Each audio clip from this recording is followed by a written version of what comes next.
Assalamualaikum warahmatullahi wabarakatuh. Waalaikumsalam warahmatullahi wabarakatuh. Alhamdulillahirabbil alamin. Iyyaka na'budu wa iyyaka nasta'in. Asyhadu an la ilaha illallah wa asyhadu anna Muhammadar Rasulullah. Allahumma shalli wa sallim wa barik ala Rasulillah Sayyidina Muhammad wa ala alihi wa sahbihi ajma'in. Rabbi shrah li sadri wa yassir li amri wahlul 'uqdatam min lisani yafqahu qawli. Subhanaka la ilma lana illa ma 'allamtana innaka antal 'alimul hakim. Allahumma iftah 'alaina futuhal 'arifin bi hikmatika wa bi rahmatika ya arhamar rahimin. Allahumma 'allimna bima jahilna wa dzakirna bima nasina warzuqna fahman tsarika.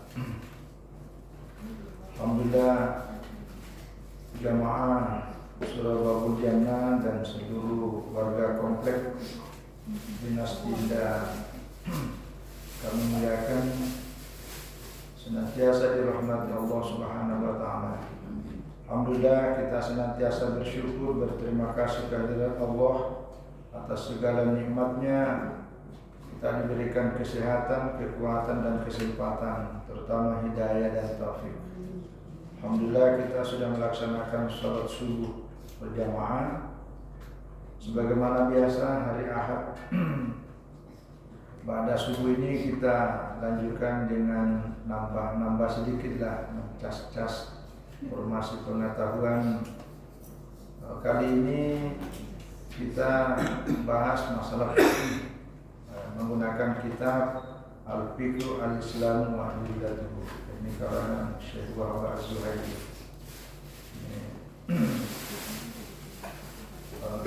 Yang saya kira cukup komprehensif lah, termasuk kita abad modern. Ini pengarangnya baru wafat kemarin tahun 2015, korban peperangan yang ada di Syria. Kalau hari yang lalu kita bahas masalah akidah, jadi kita sedang selingi. Kadang juga kita baca atau dilahkan minggu malam. Pembahasan kita pagi hari ini bayan sunan sholat yang dakhilati fiha. Jadi penjelasan mengenai sunat-sunat yang kita laksanakan di dalam sholat. Karena kalau kita bicara sunat ya lebih luas, karena nanti mungkin disebutkan fardunya ya. Sekali lagi, materi kita ini hanya pengulangan, termasuk penguatan lah, karena ini berkaitan dengan kehidupan kita, amalan keagamaan, khususnya ibadah sehari-hari kita. Jadi hanya pengulangan.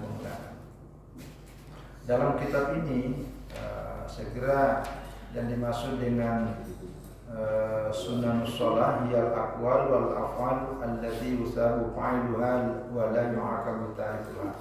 Jadi yang dimaksud dengan sunnah dalam konteks ini adalah ya semua amalan, semua ucapan dan perbuatan yang ketika kita lakukan akan mendapatkan pahala. Wa la yu'aqabu tarikuha, dan tidak ada juga dosa kalau kita tinggalkan.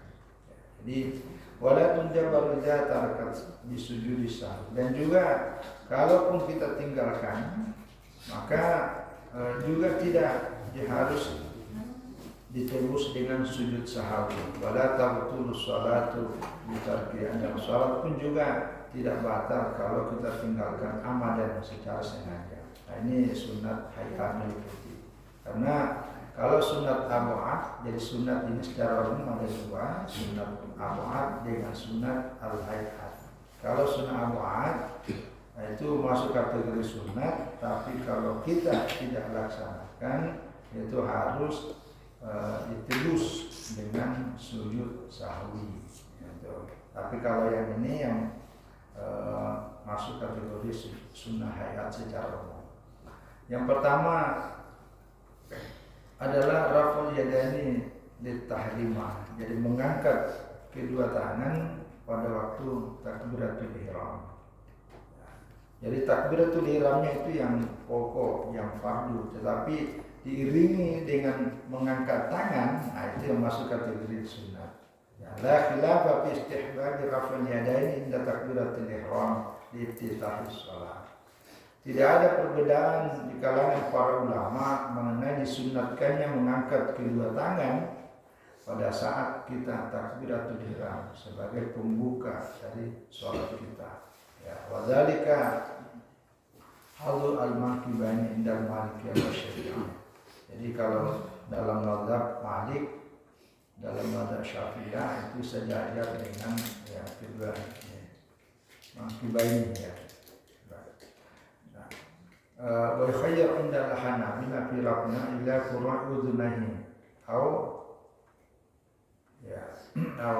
hadri mankibai. Tapi kalau dalam mazhab Imam Ahmad bin Hanbal ya kedua tangan itu diangkat sampai ya ujungnya dua telinga ini ya.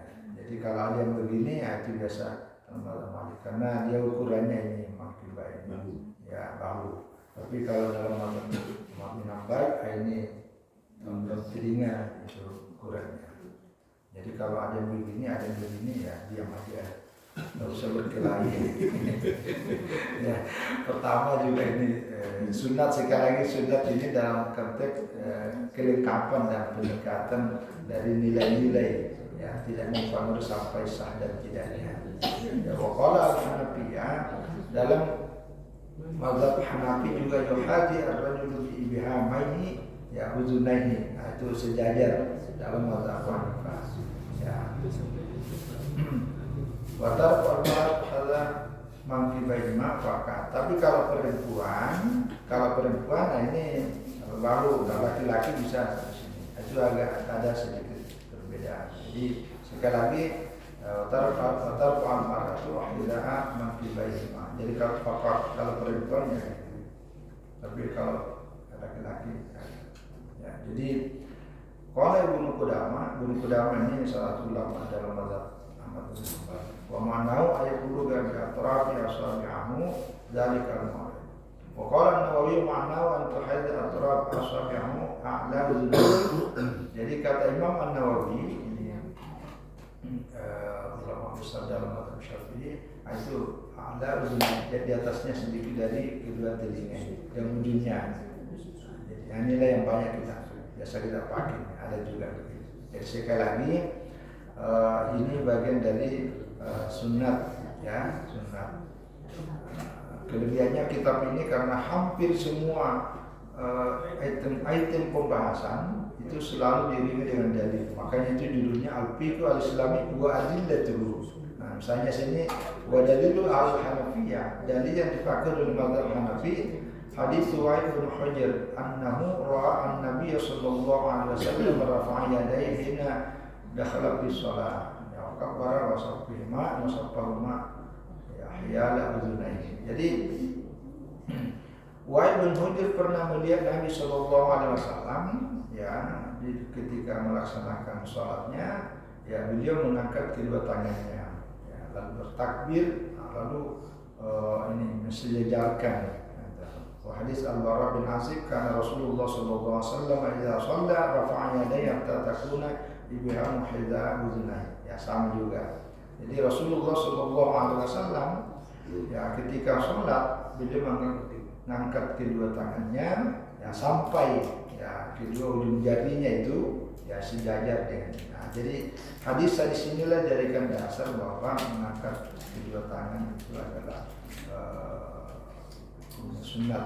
Nah, jadi kalau ini saya kira sudah sering. Cuma dalam kitab ini pembahasan di kalangan para ulama ini banyak panjang.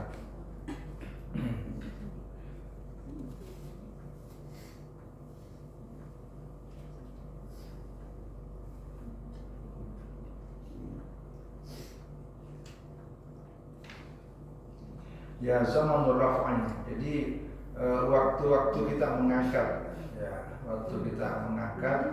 mengangkat tangan.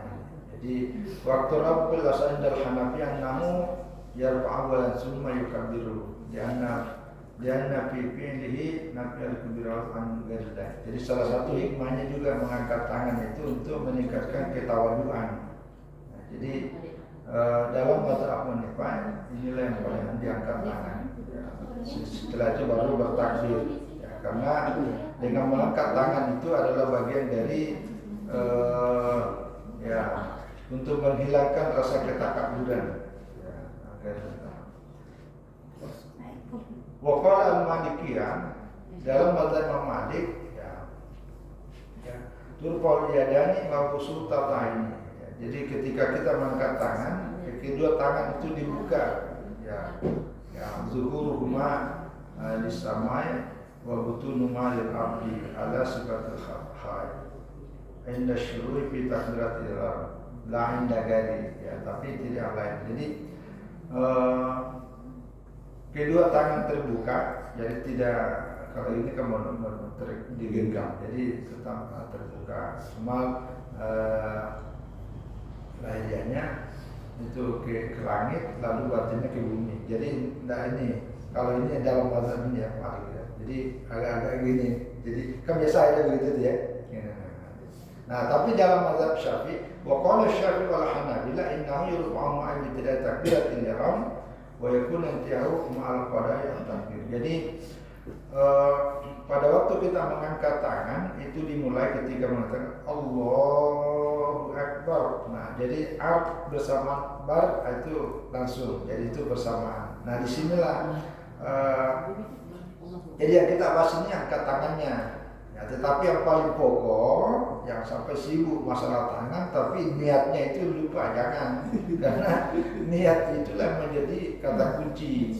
Ya, yang kalau kita ini lafadznya itu, kalau lafadznya yusalli fardas subuhi raka'ataini jamaatan. Ya, kalau jamaatan itu meliputi bisa dibaca oleh imam, bisa dibaca oleh makmum. Secara khusus imam boleh imaman, kalau makmum ya makmuman lillahi ta'ala.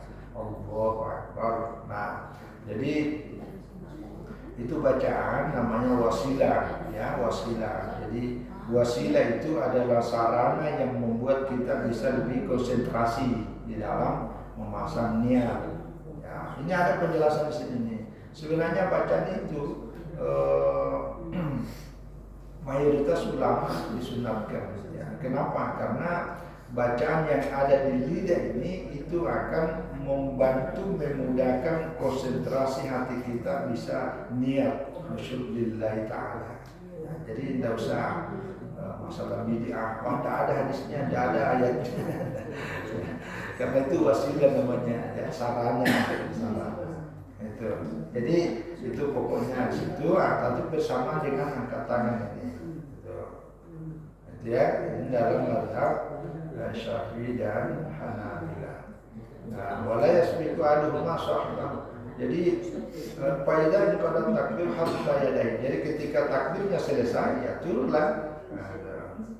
Ya. Kemudian ya halat asal kepala nakal manusia Syafi'i usan nasr asabi ya. Jadi dalam mazhab Abu Hanifah, Malik dan Syafi'iyah usan nasr asabi. Jadi jari-jari itu dibuka, jadi tidak nasr ya. Jangan jangan digenggam, ya terbuka jari-jarinya juga ya. Wala taqdul taqriban tatlubu ala hadin mansyura mufarqatan tafriq yang wasatan. Jadi terbuka tapi secara jangan juga terlalu gini ya, jadi sederhana ya, biasanya. Dan Rasulullah sallallahu alaihi wasallam idza kabbara rafa'a yadayni nashiran asabi'ahu. Jadi mufarqatan terbuka jari-jarinya itu ya. Wa qala al-Hanabilah yustahabu ayyamuda asabi'ahu waqta rafa'an. Ya, jadi pada saat kita juga bangkit ya, mengangkat tangan itu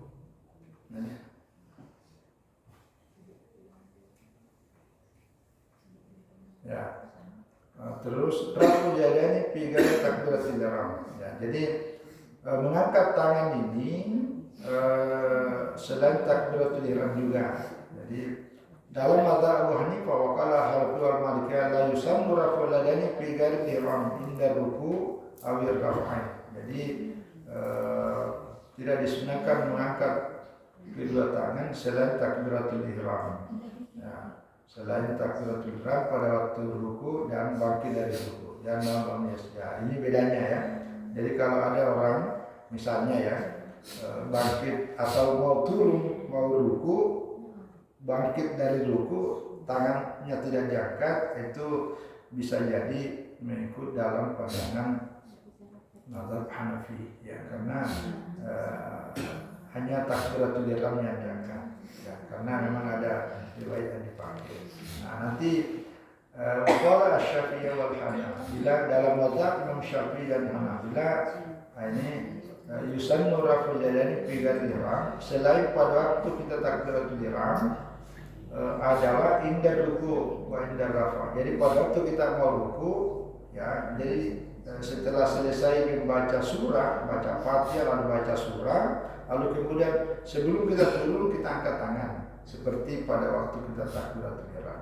Wa inda rafa begitu juga bangkit dari bawah. Ya, sudah angkat sami Allahu liman hamidah, baru diangkat lagi.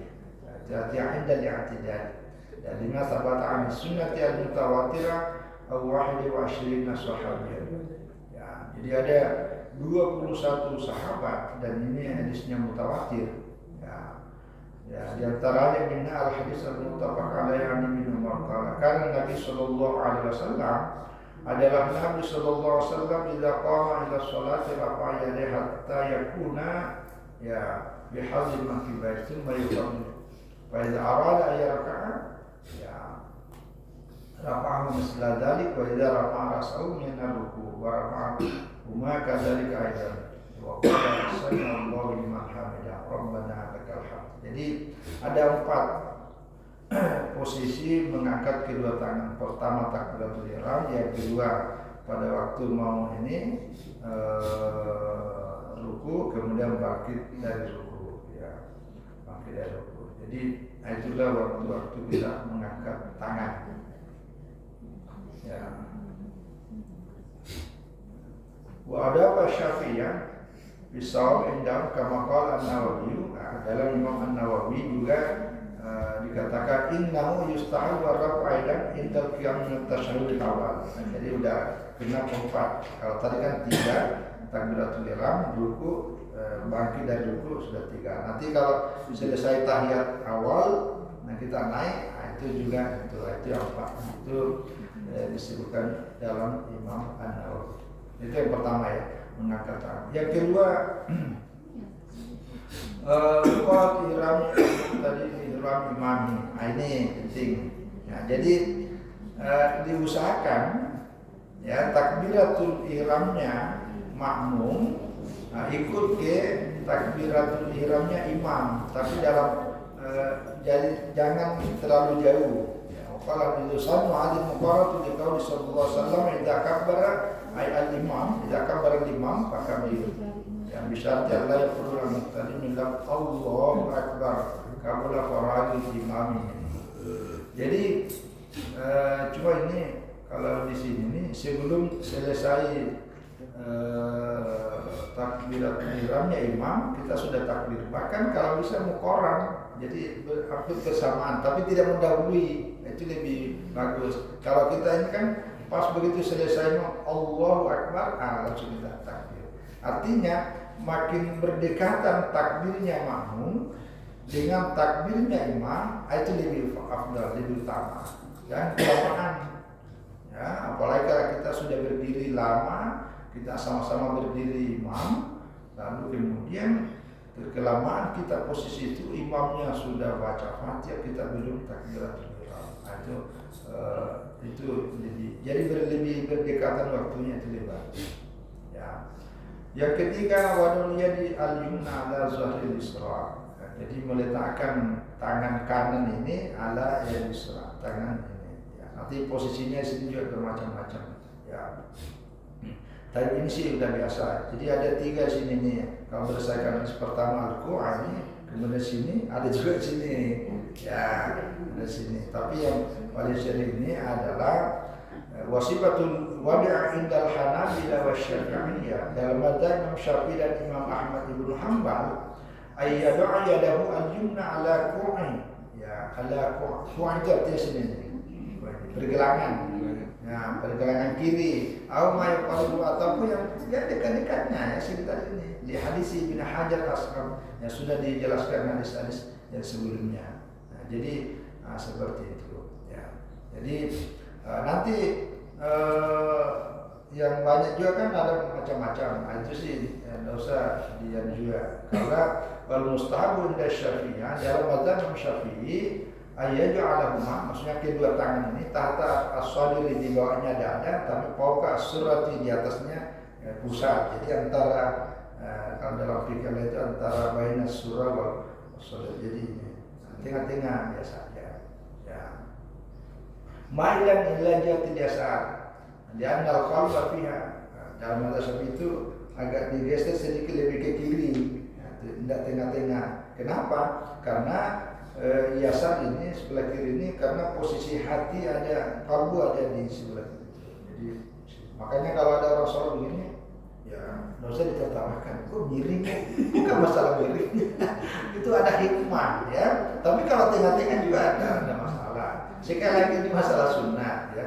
Jadi informasi-informasi ini juga supaya kita toleransi ketika ada yang berbeda dengan kita. Ya. Wa qala al-Maliki yundabu irsal biadani fi sholati lebih. Jadi kalau dalam mazhab Malik, kalau ada orang salat itu gini. Jadi tidak di ini kayak itu upacara. Nah, ini nanti kalau misalnya kita pergi Mekah, pergi haji atau pergi umrah, semua perbedaan seperti ini akan kelihatan. Jadi di samping di depan kita. Dan kemarin kita ada lihat ya, itu banyak Turki, biasa juga dari Turki. Ya. Jadi itu mazhab Malik. Jadi itu lurus. Ya. Nah, kalau yang kan ada juga yang di atas dada itu. Ya. Tapi kalau mazhab Syafi'i tadi itu yang paling banyak kita sih. Ya, jadi ada yang meluruskan, tapi meluruskannya tidak tegak juga, lebih kuah.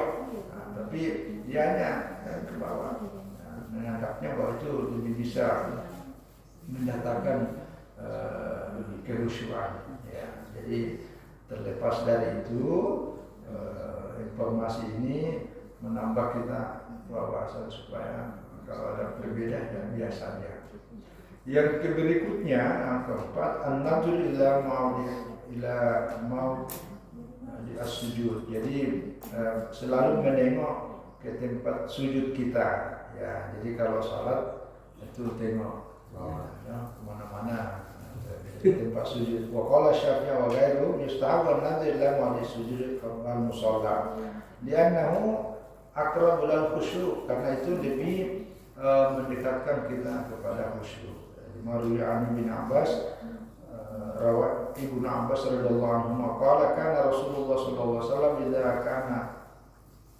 idza istaftaha as-salat ya lam yanzur illa ma'al sujud. Jadi Nabi sallallahu alaihi wasallam kalau salat tidak pernah menengok ke yang lain tempat selain kepada sujudnya. Ya, wadzalika illa inda tasyahudi fayanzur ila sababi allati yushir biha. Jadi selalu menengok ke tempat sujud kecuali pada waktu tahiyat. Jadi kalau tahiyat begitu kita tahiyat itu mata pandangan ini dialihkan ke ini ya, ke jari gitu.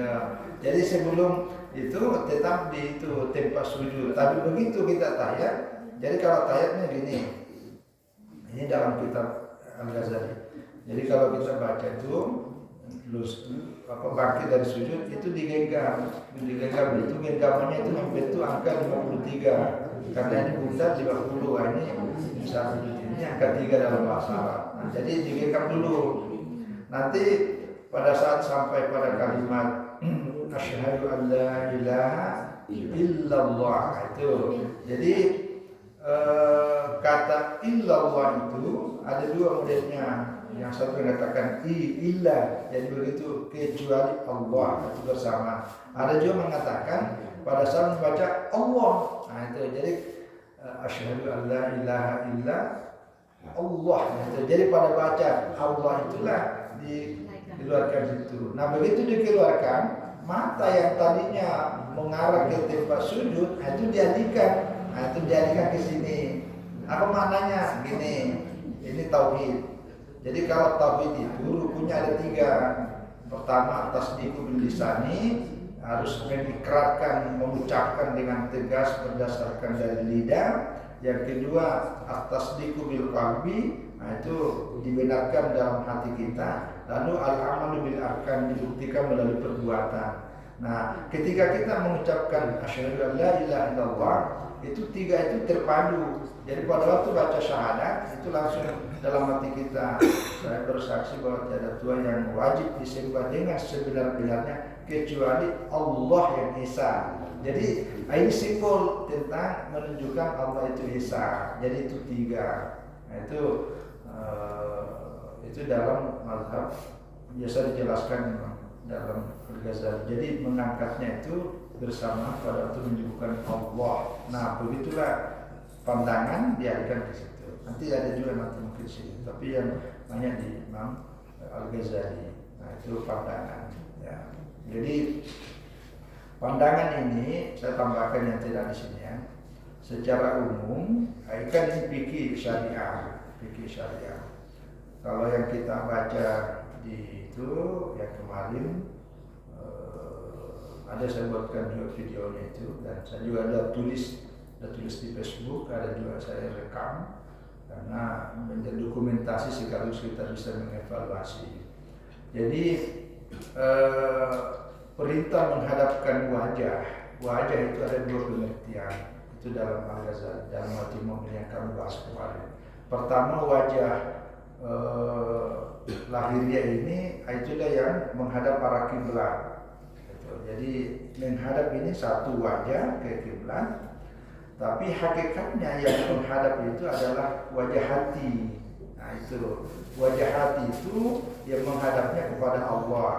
Lalu wajah dalam bentuk pandangan mata ini an-nazar, pandangan, itu ke tempat sujud. Jadi ada 3, itu ada 3 arah. Jadi arah wajah ini arah kiblat, arahnya ke sana, tapi wajah dalam bentuk mata ini yang memandang itu ke tempat di mana kita sujud.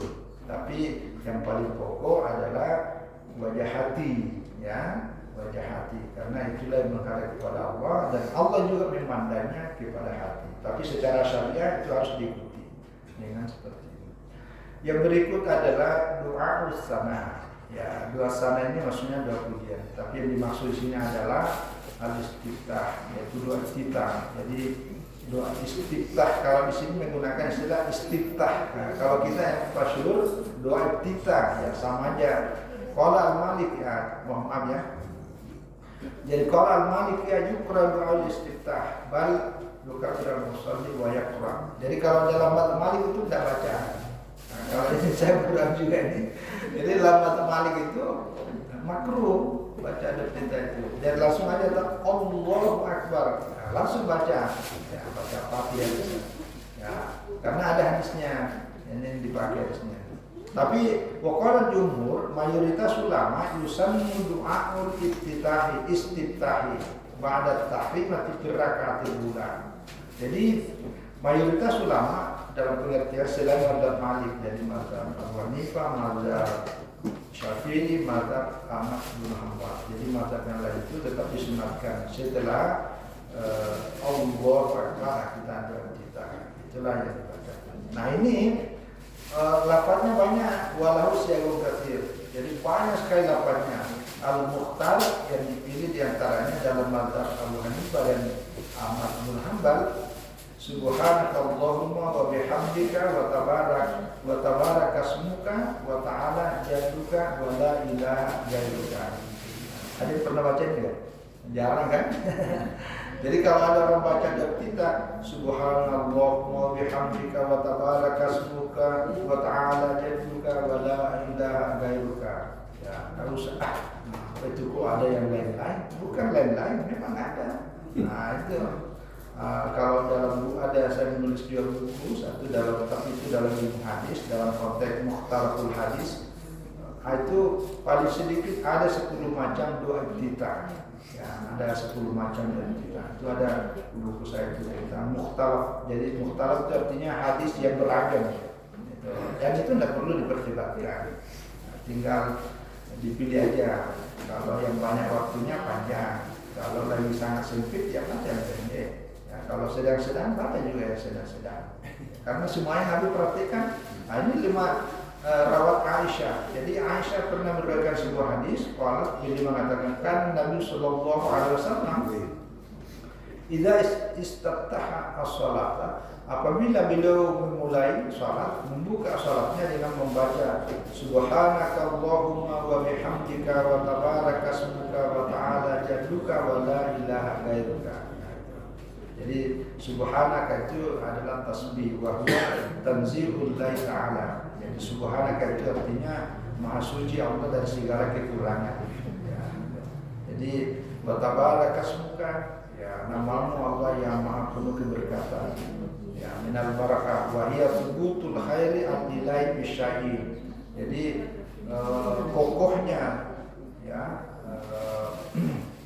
tentang kebaikan Allah itu dalam segala sesuatu, itu dimaksud. Nah itu dalam mazhab Hanafi dan Hambali ya tentang bacaan. Jadi intinya tapi wal mukhtar inda Syafi'iyah ya siwa, adapun yang dipilih dalam mazhab Syafi'i ini lafaznya ini wajah, ini yang baca di dalam film wajah tu wajhiyah lilladzi fataras samawati wal ardi hanifan musliman wa ma ana minal musyrikin inna sholati wa nusuki wa mahyaya wa mamati lillahi rabbil alamin la syarika la wa bidzalika umirtu ana minal muslimin. Nah ini marawahu Ahmad wa Muslim wa Tirmidzi wa Shahahu Ali bin Abi Thalib ya.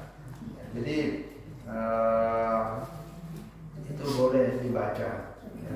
Jadi inilah yang kita ya, maksudnya ini wa ma'nahu ya kasabtu bi ibadati khaliqas sama. Jadi inilah yang saya persembahkan ya, saya sengaja ibadahku ini kepada Allah yang mencipta langit dan bumi. Ini juga dibahas Al-Ghazali dalam kitabnya karena apa ya, mempersembahkan sebelumnya. Jadi ada juga ini yang biasa dibaca juga Allahumma ba'id baini. Nah ini ya, ada juga yang biasa dibaca itu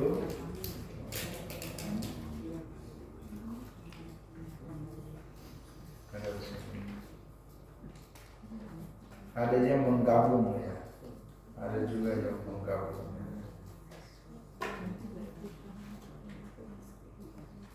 Ya, saya kira intinya karena ini hanya pengulangan saja.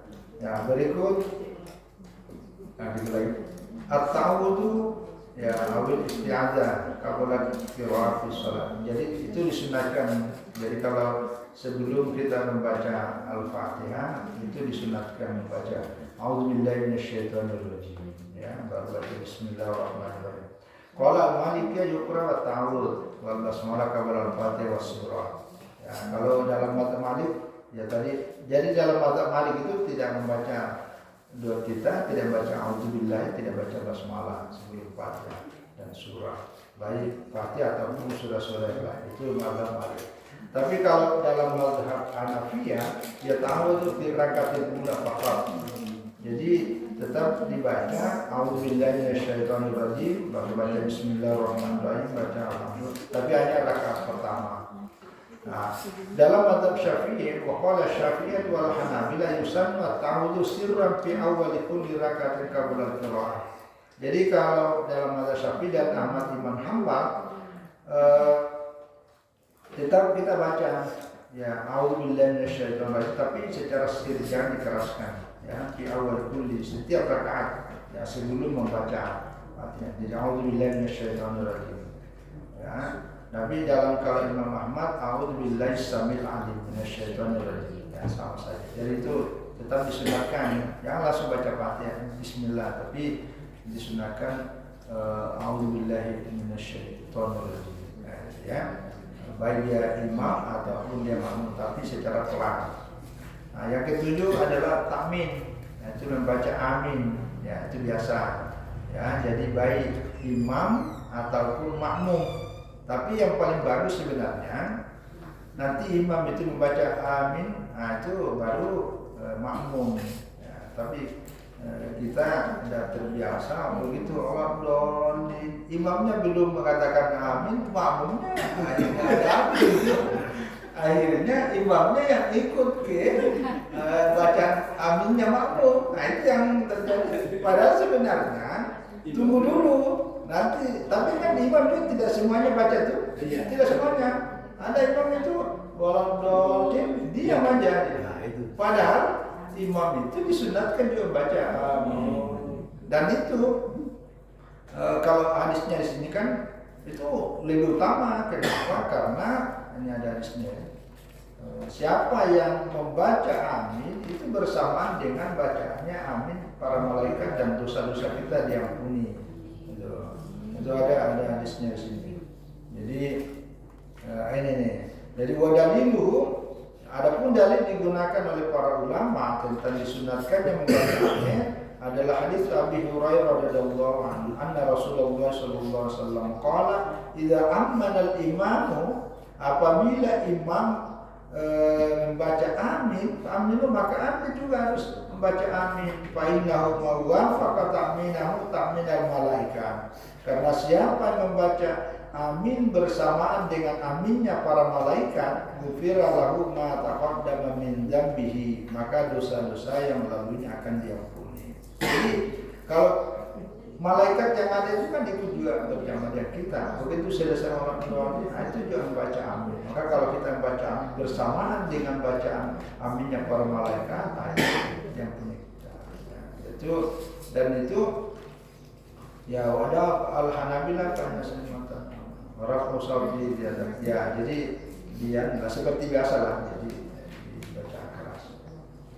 Ya as-sabtatu al-latifah. Ini ada waktu tertentu kita berdiam sejenak, ya berdiam sejenak. Sambil bisalah kadri sekitar subhanallah. Itu tadi antara waladhdallin, itu ada batas waktu baru membaca amin. Nah, itu ada. Begitu juga setelah baca doa kita itu setelah itu baru auzubillahi minasyaitonir rajim. Itu ada jeda-jedanya, tapi hanya sekitar itu.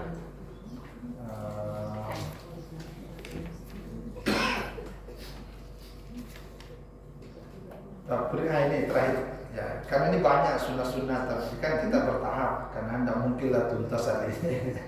Jadi yang ke-9 ini tafrijul qadamain ya, jadi merenggangkan dua telapak kita ini kan. Jadi mohon maaf ini ya terlepas dari perbedaan. Tapi waqala al-Hanafiyah yusannu tafrijul qadamain fil qiyamiyah qadara arba'a asabi'a li'anna aqrabu lil usyur. Jadi intinya kalau kita sholat itu tidak boleh begini, tidak boleh rapat.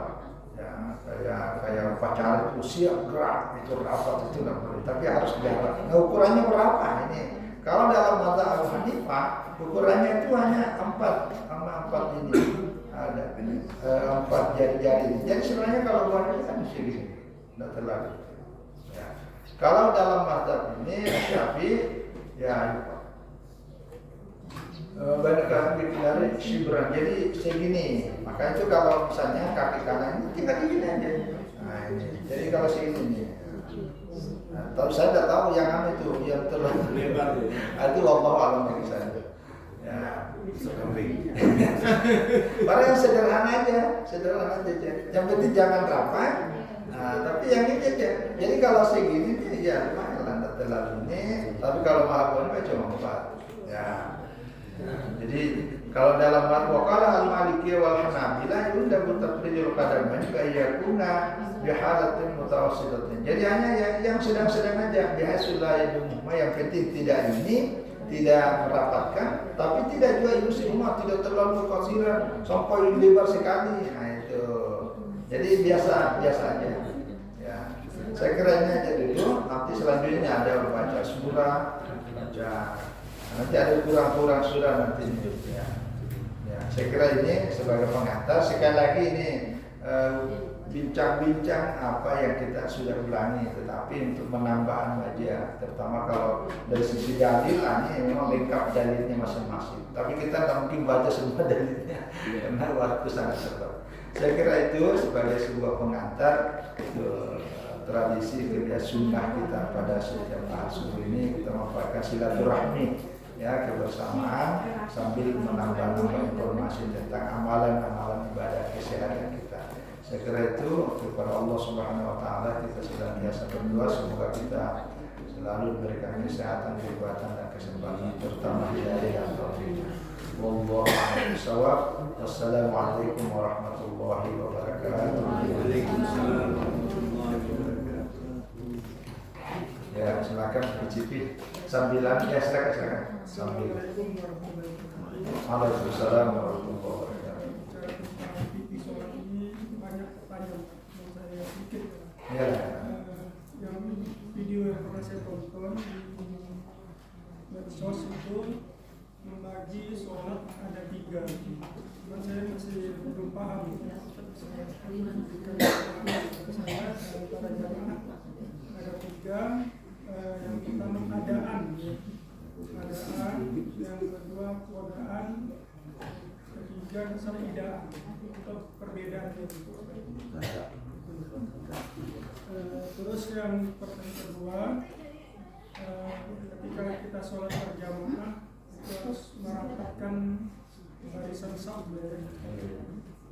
Ada perbedaan yang harus merapat harus kena bahu sama sekali, kemudian kaki gitu kan harus ketemu gitu ya. Ada juga yang enggak, yang ini dari habis ketemu. Yang benar tuh yang jari kaki harus ketemu. Kan ada yang nggak tahu itu jadi tidak usuk sholat kalau ketemu kaki pijak gitu. Jadi nggak usuk ini. Itu yang benar tuh. Terima kasih. Assalamualaikum warahmatullahi wabarakatuh. Ya, terima kasih. Ya, itu yang termengerti sholatnya. Ya, jadi pertama tentang pembagian sholat. Selama ini yang saya tahu ya biasa adaan maksudnya ya yang kita tunaikan sekarang ya, tunai yang berlangsung ya sama kan niat itu cuma 3 yang pokok. Jadi pertama kasdun itu artinya kita menyengaja melakukan ibadah. Kalau bahasa Arabnya usolli, itu lafaznya. Tapi niatnya untuk bermaksud melaksanakan itu yang paling pokok dengan kalimat usolli. Yang kedua adalah ta'yun.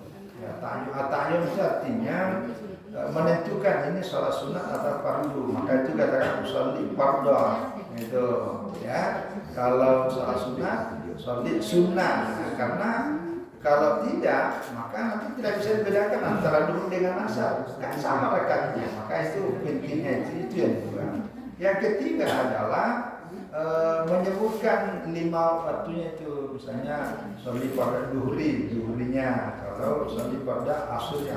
Jadi itu cuma 3. Yang lain itu hanya pelengkap. Ya, pelengkap misalnya mustaqbilal qiblati, adaan makmuman lillahi ta'ala, Allahu akbar. Nah, itu pelengkap, penambah, tapi tidak menjadi sesuatu yang pokok. Yang pokok itu cuma 3. Makanya kalau kita usolli fardhu duhuri, karena kan duhuri kan pasti 4 rakaat.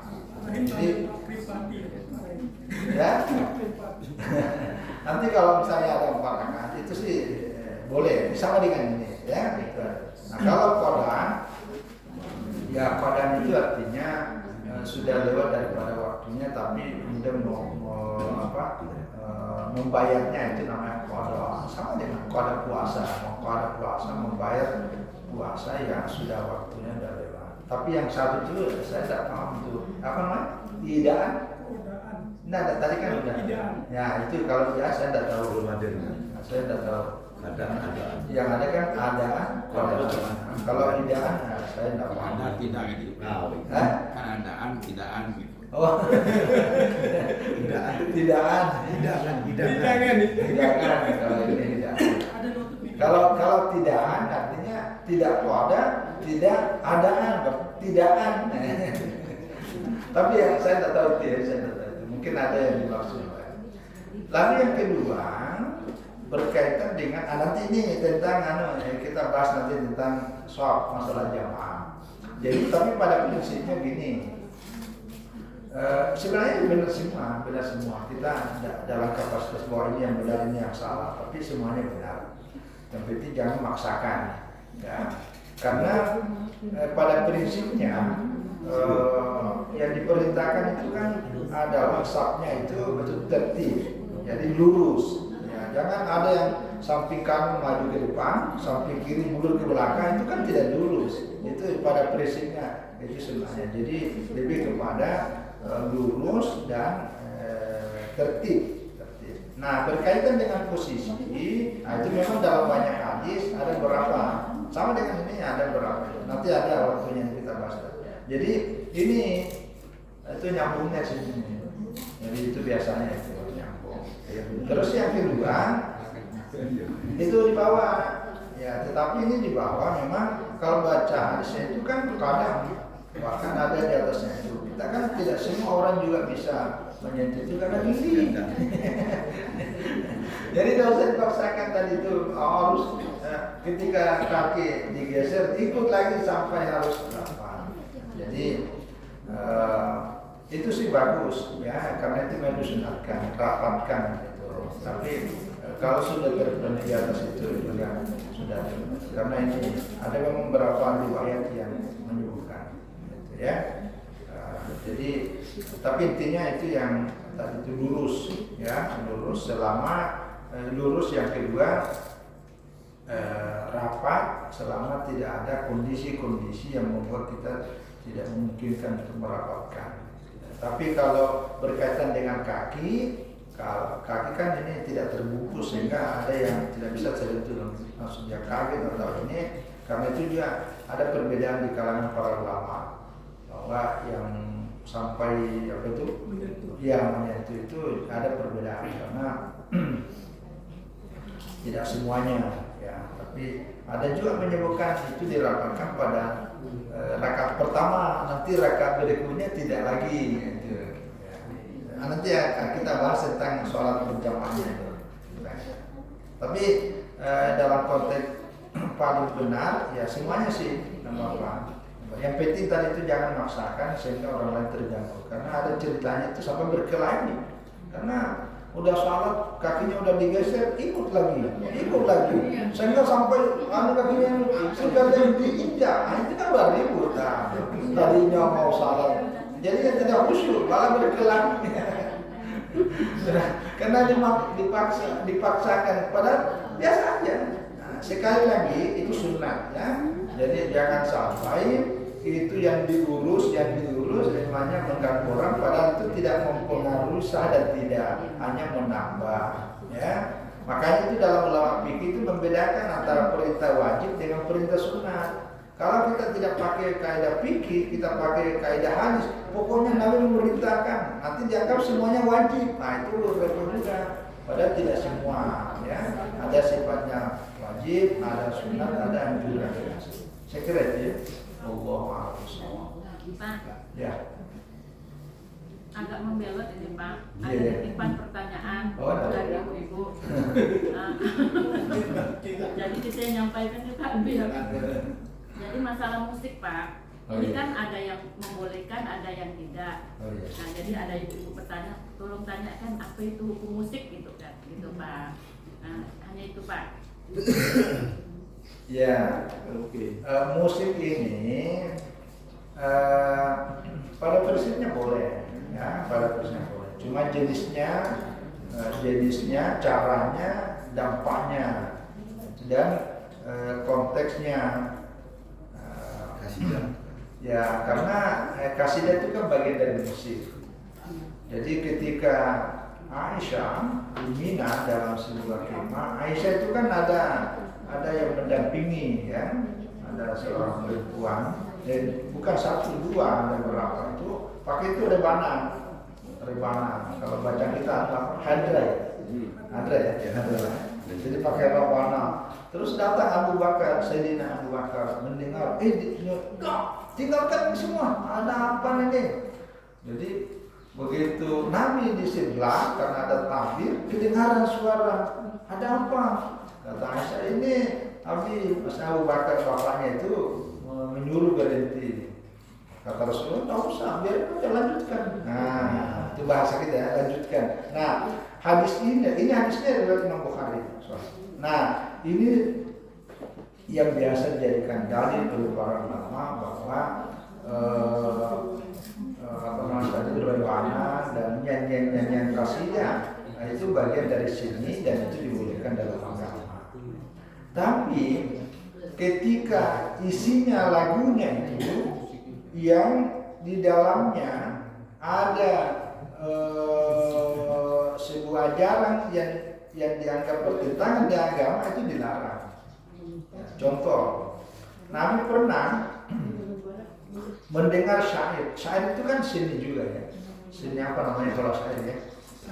Ya sastra. Jadi ketika mendengarkan syair di mana isinya itu seolah-olah Nabi SAW mengetahui persis masalah gaib sebagaimana pengetahuan Allah, itu Nabi negur. Karena tidak boleh. Jadi mensejajarkan Allah dengan Nabi Muhammad dalam hal yang sifatnya gaib itu, Nabi langsung menegur, jangan tinggalkan. Nah itu dilarang. Kenapa? Bukan syairnya, tapi isinya. Gitu. Nah bandingkan dalam hadis yang lain diriwayatkan Imam Ahmad, ketika ada seorang penyair yang isinya memberi motivasi semangat berjuang dalam jihad perang Badar, itu Nabi puji, Nabi menyemangati, Nabi suka dan senang, bahkan Nabi memujinya sebuah syair yang isinya adalah mendorong semangat, berkobar-kobar semangat untuk berjuang di jalan Allah. Itu boleh. Jadi ini pada sama-sama syair. Nah, jadi sama-sama seni tetapi isinya itu berbeda. Satu yang mengarah kepada negatif karena ada kaitannya persoalan akidah, ada sesuatu yang memberikan motivasi, inspirasi yang lebih baik, yang itu dibolehkan. Nah, begitu juga dalam konteks kita, karena ini seni cakupannya sangat luas. Ketika ada musik yang lalu isinya tadi itu tidak jelas apa isinya ini. Ya, kalau isinya mengajak yang kebaikan, kalau dulu Bang Haji Rumah Ram itu kan istilah nada dan dakwah.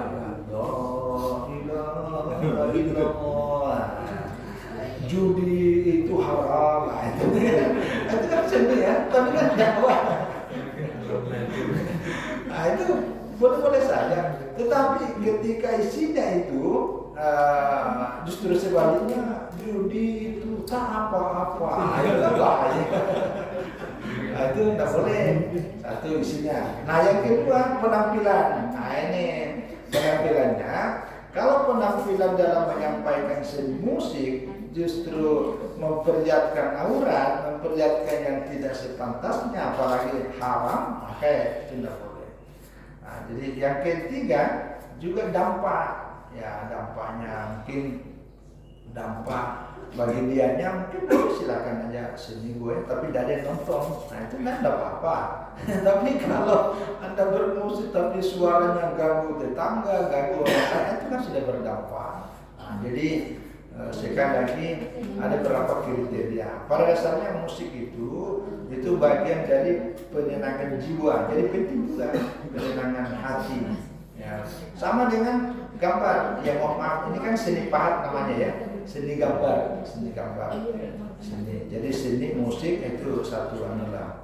Kalau gambar-gambar yang membuat kita lebih tenang, lebih khusyuk itu boleh. Tapi kalau gambar-gambar yang memancing munculnya selera-selera syirik, kalau dulu kan penyembahan berhala itu ya pada zaman Nabi, selera patung ya. Jadi membuat orang muncul pemikiran lamanya tentang sesembahan, nah itu dilarang. Tapi kalau gambar yang kemudian membuat kita jiwa lebih tenang, itu boleh.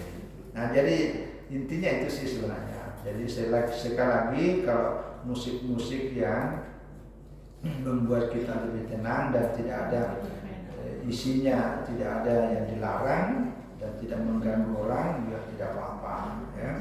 Tapi kalau musik yang isinya nadanya ataupun konteksnya, tampilannya dan sebagainya itu tidak sewajarnya, apalagi di tangan, itu yang saya kira tidak dibenarkan ya. Saya kira itu Allah a'lam bishawab. Lagi Pak, cepat lagi nih Pak ya, saya Pak. Ada yang menanyakan bagaimana hukum arisan, kemudian apa hukumnya kalau perempuan itu ikat rambut gitu waktu sholat gitu Pak. Rambut apa? Rambutnya panjang diikat, Oh, iya. itu Pak. Ya. Maksudnya leher ya kita. Ya, kalau arisan itu bagus.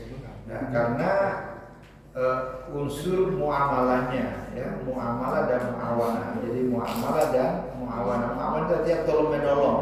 Nah, jadi arisan ini tolong menolong.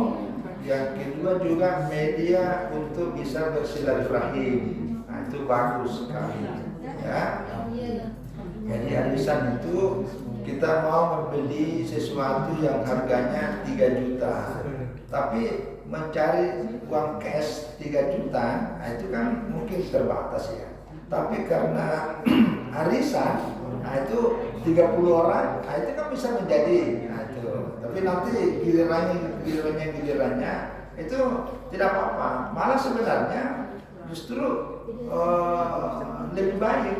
Karena wa ta'awanu 'alal birri wat taqwa, itu perintah Allah dalam Al-Qur'an. Saling bertolong-tolonglah dalam hal kebaikan. Nah, ketika kita arisan, itu tolong menolong, nah itu melaksanakan perintah Allah. Yang penting, nah itu, yang penting konsisten. Ya, rajin bayar waktu sebelum dapat. Begitu dapat, nggak bayar, itu tidak konsisten. Itu tidak konsisten. Nah, termasuk arisan itu bagus tuh. Apa namanya? Arisan kurban. Arisan itu enggak? Tabungan ya. Nah, itu bagus tuh.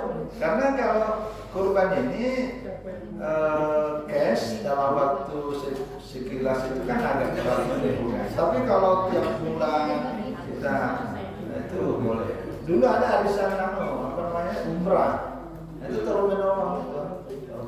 Yang penting tadi kata kuncinya itu ada komitmen lah, komitmen itu tidak menyalahi kesepakatan. Jadi sangat membantu. Ya, jadi orang bisa umrah katakan 30 juta, 30 orang, 1 juta 1 orang. Jadi nah itu bergiliran, itu bagus tuh, bagus. Ya, jadi tidak ada masalah. Ya.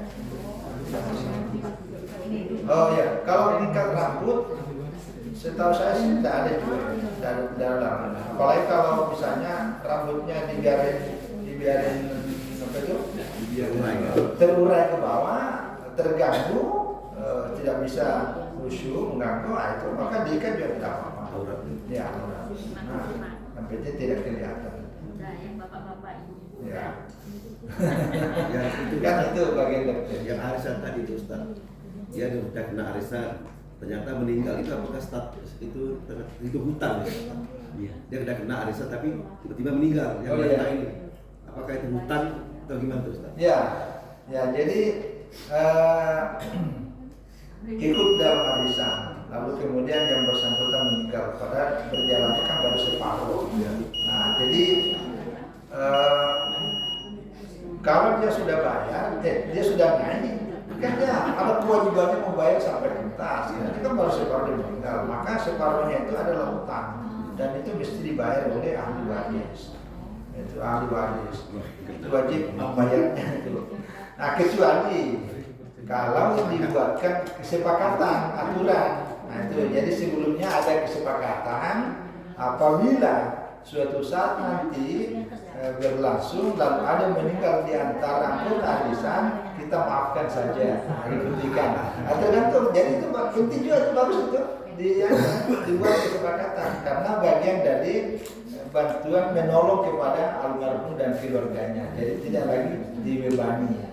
Ya, satu. Yang kedua, kalaupun tidak ada semacam perjanjian, tetapi oleh anggota arisan sepakat sebagai bagian dari meringankan beban kepada almarhum dan keluarganya bahwa yang bersangkutan kita putihkan saja, itu tidak apa-apa. Jadi, tapi pada hakikatnya, ya, pada kami itu kesepakatan paling penting. Ya, tapi kalaupun tidak ada kesepakatan itu secara ya hakikatnya tetap utang bagi ahli waris, dan ahli waris itu yang didahulukan. Ya, jangan dulu adakan kegiatan yang lain. Apalagi diwarisi hartanya sebelum dibayar utangnya. Saya kira itu. Allahu a'lam. Sambil ini ya, silakan. Ini kan sedikit jadi nih masalah amin nih. Apa? Masalah amin. Oh iya, amin ya. Kan kita kan nggak boleh mendahului imam. Ya. Sah nggak sholat kita terus? Ya. Kan banyak sering nih kita nih. Sehari-harian nih. Iya betul. Sah nggak sholat kita saat imam duluan amin dari imam? Ya, jadi masalah sahnya sih tetap sah ya, karena bacaan amin ini masuk kategori sunnah ya. Jadi masih dalam batas toleransi. Batasnya Ustaz. Waktu imam bilang amin itu batasnya mana, kita baru masuk aminnya itu Ustaz. Batasnya. Bersama dengan ikut imam. Kita bilang kita amin gitu. Ya. Jadi itu kan salah satu di antara disunatkan juga ada jeda waktu sedikit sekitar subhanallah. Jadi begitu selesai wailil maghdubi alaihim waladdallin. Nah, itu ada jeda sedikit. Nanti setelah itu amin. Nah, begitu imam membaca amin, baru makmum mestinya ikut. Jadi bersamaan aminnya malaikat, aminnya imam, aminnya makmum. Nah itu suratnya. Jadi mestinya kita menunggu. Suara imam dulu. Iya.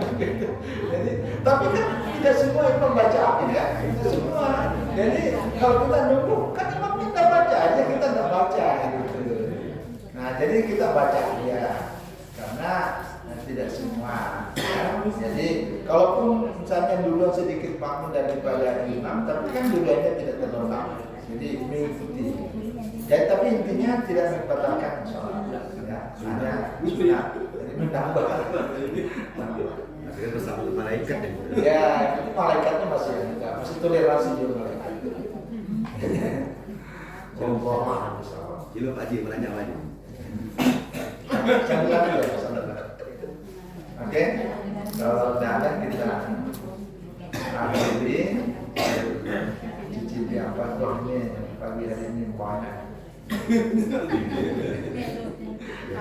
Tapi nasi keludi belum ada ya. Kambing tapi belum potong. Lagi merehab Pak. Masaknya tidak ada.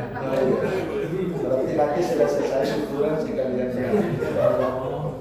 Baik, karena waktu kita cukup panjang, sekali lagi kita bersyukur kepada Allah Subhanahu Wa Taala, kita diberi kesehatan, kekuatan dan kesempatan bisa bersama-sama bersilaturahim sambil nambah-nambah ngecas ya, karena ini pengulangan dari keseharian dalam hal ibadah kita. Terima kasih dan mohon maaf atas semua kekurangan. Kita tutup sama-sama alhamdulillah.